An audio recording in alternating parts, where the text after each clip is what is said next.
如孩兒能伏於爸爸的肩膊，誰要下車？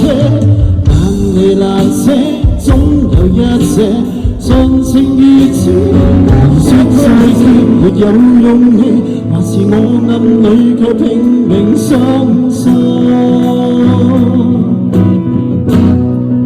誰都可發光，只要找到地方。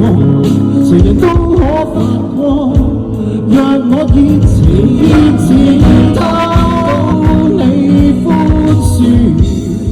下學期開始，別又重讀10次最暗黑情詩。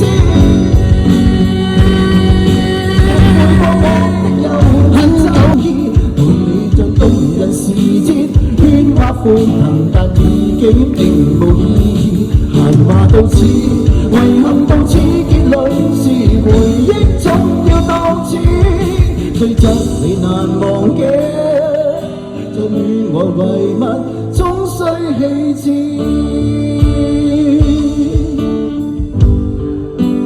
知因又從未低頭，途經幾百萬山後，站在我的身後。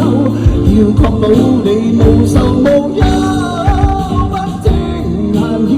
若你好，就已經很足夠生存。就這麼愛到死，很足夠。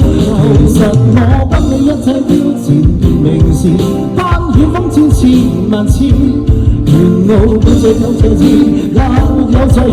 即使相伴無數次，仍會願意。的人如此冷酷嗎？其實靈魂就像大廈，如都市幻化，寧願如燈火中的密碼。露台看看世界吧，這個天下用盡方法建立這一個家，像似義勇軍般英勇，但結果有沒有停戰的溝通？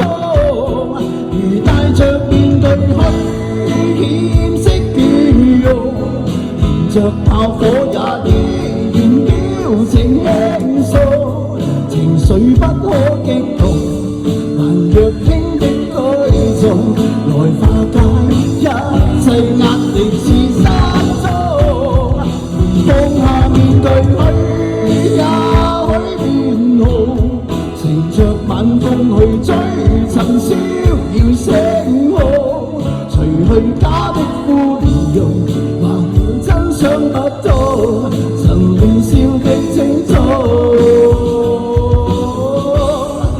世間的莫測。